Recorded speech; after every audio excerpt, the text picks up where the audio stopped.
Welcome to Sarasu சமையல். இன்றைக்கி நம்ம ஒரு ரைஸ் டோக்லா தான் பண்ண போகிறோங்க. ரொம்ப ஈஸியாக பண்ணிடலாங்க. இட்லி மாவு கையில் இல்லாத அன்றைக்கி இந்த மாதிரி பிரேக்ஃபாஸ்டெல்லாம் நம்ம செஞ்சு எடுத்துக்கலாங்க. இதுக்கு நம்ம பச்சரிசி யூஸ் பண்ணி தான் பண்ண போகிறோங்க. ஆவியில் வேக வச்ச உணவு தான், ரொம்ப ஆரோக்கியத்துக்கும் ரொம்பவே நல்லதுங்க. இதுக்கு ஒரு சட்னியும் நான் உங்களுக்கு செஞ்சு காட்ட போகிறேங்க. வாங்க இப்போ வீடியோக்குள்ளே போகலாங்க. சரசஸ் ஃபுட் ப்ராடக்ட்ஸ் பொடி வகைகள் தேவைப்படுறவங்க இங்கே கொடுத்துருக்க வாட்ஸ்அப் நம்பரில் காலை 10 மணி முதல் இரவு 7 மணி வரைக்கும் எங்களை காண்டாக்ட் பண்ணலாங்க. இதோட நாங்கள் பருப்பு பொடி, எள்ளு பொடி, இன்ஸ்டன்ட் அடை மிக்ஸ், இந்த பொடி எல்லாமே நாங்கள் ரெடி பண்ணுறோங்க. தேவைப்படுறவங்க நீங்கள் காண்டாக்ட் பண்ணிக்கோங்க. இப்போ நான் பச்சரிசியை 5020 அரிசி தான் எடுத்திருக்கேங்க. சின்ன டம்ளருக்கு 1 டம்ளர் தான் நான் எடுத்திருக்கேன். இதை ஒரு 2 மணி நேரம் நம்ம நல்லா ஊற வச்சுக்கலாங்க. களைஞ்சிட்டு ஊற வச்சிடலாம். அதுக்கப்புறம் மறுபடியும் ஒரு முறை களைஞ்சிக்கலாங்க. இப்போ நான் ஒரு தடவை களைஞ்சிட்டேன் மறுபடியும். இப்போ இதை 2 மணி நேரம் ஊறிடுச்சுங்க இந்த அரிசி. இப்போ இதை ஒரு மிக்ஸி ஜாரில் சேர்த்துட்டு தயிர் ஒரு 2 கரண்டி அளவுக்கு சேர்த்துக்கலாங்க. தயிர் சேர்த்ததுக்கப்புறம் இந்த டோக்லாக்கு தேவையான அளவுக்கு நம்ம உப்பு சேர்த்துக்கலாங்க.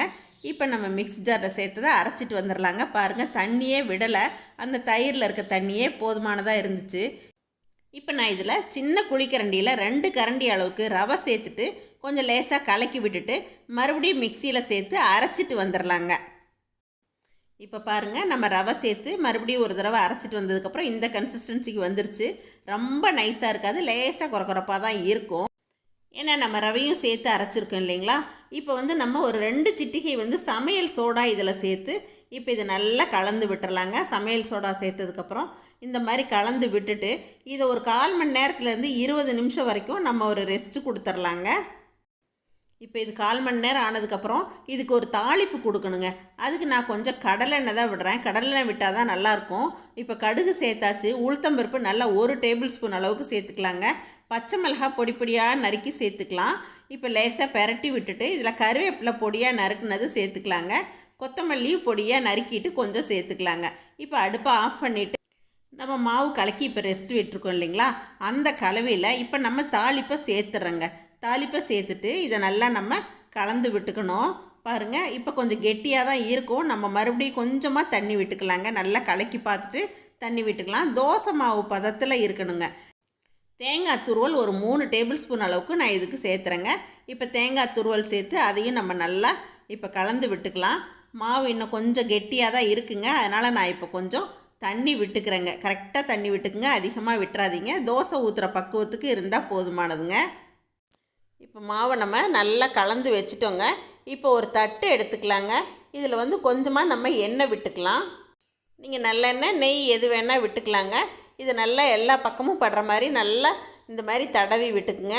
பாருங்கள், சைடில் எல்லாமே இந்த எண்ணெய் நல்லா பரவி இருக்கணும். அப்போ தான் ஒட்டாமல் வரும் நமக்கு.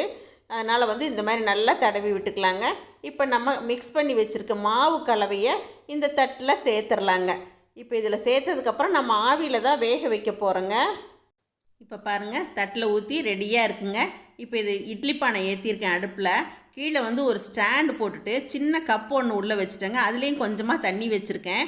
ஏன்னா நமக்கு ஹைட்டு தூக்கி கொடுக்கணும் அப்படிங்கிறதுக்காக நான் இந்த ஸ்டாண்டு, கப்பு இதெல்லாமே வச்சுருக்கேன். நீங்கள் இட்லி தட்டில் கூட ஊற்றலாம். இந்த மாதிரி பீசஸ் போட்டு கொடுத்தா குழந்தைங்கள்லாம் எல்லாமே விரும்பி சாப்பிடுவாங்க. அப்படிங்கிறனால நான் தட்டில் வச்சுருக்கேங்க. இப்போ இது வேகிறதுக்குள்ளே நம்ம ஒரு சட்னி ரெடி பண்ணிடலாங்க. இன்றைக்கி நான் சின்ன வெங்காயம் வச்சு தான் சட்னி அரைக்க போகிறேன். பாருங்கள், இந்த அளவுக்கு சின்ன வெங்காயத்துக்கு 2 மீடியம் சைஸ் தக்காளி எடுத்துருக்கேங்க.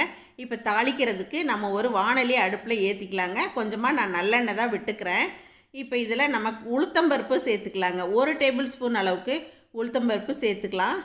இப்போ இந்த உளுத்தம்பருப்பு லேசாக செவந்து வரும்போது நம்ம காரத்துக்கு தேவையான அளவு காஞ்ச மிளகாய் சேர்த்துக்கலாங்க. நான் இன்றைக்கி 4 வரமிளகாய் சேர்த்துருக்கேன். அந்த மிளகாய் லேசாக புஸ்ஸுன்னு உப்பி வரும்போது நம்ம எடுத்து வச்சுருக்க சின்ன வெங்காயத்தை இதில் சேர்த்துடலாங்க. இப்போ இதில் சேர்த்து வதங்கிட்டு இருக்கும்போதே தேவையான உப்பு சேர்த்துக்கலாங்க. இப்போ நம்ம தக்காளியும் சேர்த்தாச்சுங்க. தக்காளியும் சேர்த்து இது நல்லா வதங்கி வரணும். கொஞ்சம் அடுப்பை நல்லா சிம்மில் போட்டே இதை வதக்கி எடுத்துக்கோங்க. இப்போ இது பாதி வதங்கினதுக்கப்புறமா ஒரு 4 பல் பூண்டு சேர்த்துருக்கேங்க இதில். இப்போ இதை நல்லா வதக்கிட்டு மறுபடியும் கொஞ்சம் கருவேப்பிலை இதில் சேர்த்துக்கலாங்க. கருவேப்பிலை சேர்த்து ஒரு பெரட்டி விட்டுட்டு இது கொஞ்சம் வதங்கினதுக்கப்புறமா ஃபைனலாக நம்ம கொஞ்சமாக கொத்தமல்லி இலை சேர்த்துட்டு இப்போ இதை நல்லா ஒரு பெரட்டி விட்டுட்டு அடுப்பை ஆஃப் பண்ணிடலாங்க. இப்போ இது நல்லா ஆறினதுக்கப்புறமா நம்ம சட்னியாக அரைச்சிக்கலாங்க. தண்ணியே விடாமல் நம்ம அரைச்சிக்கலாம். இந்த டோக்லாக்கெலாம் வந்து தண்ணி விடாமல் அரைச்சா தான் நல்லாயிருக்கும். பாருங்கள், இந்த அளவுக்கு கன்சிஸ்டன்சி நான் சட்னி அரைச்சிட்டு வந்துட்டேன். இப்போ இதுக்கு நான் ஒரு தாளிப்பும் கொடுத்துட போகிறேங்க. இப்போ நம்ம இட்லி பானையில் செட் பண்ணி வச்ச இந்த டோக்லாவும் நமக்கு நல்லாவே வெந்துருச்சுங்க. நான் ஒரு 12 நிமிஷத்துலேருந்து 15 நிமிஷம் வரைக்குமே வேக விட்டேன். பாருங்கள், இந்த மாதிரி கத்தியால் குத்தி பார்த்தீங்க அப்படின்னாவே தெரியும், கொஞ்சம் கூட ஒட்டாமல் வருங்க.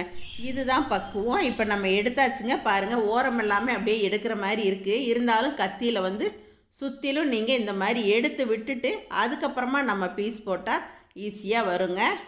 நம்ம குக்கர் இட்லி எல்லாம் எடுத்தோம் அப்படின்னா ஒரு 2 நிமிஷம் ஆற வச்சுட்டு அதுக்கப்புறம் நம்ம எடுப்போம் இல்லைங்களா, அந்த மாதிரி தான். ஒரு 2 நிமிஷம் விட்டுட்டு நீங்கள் உடனே வந்து கத்தியில் இந்த மாதிரி நீங்கள் கீறி விட்டுக்கலாங்க. இப்போ இதை நம்ம எல்லாத்தையுமே பீஸ் போட்டு எடுத்துடலாங்க வெளியில். பாருங்கள், ஈஸியாக எடுக்கிறதுக்கு வரும்.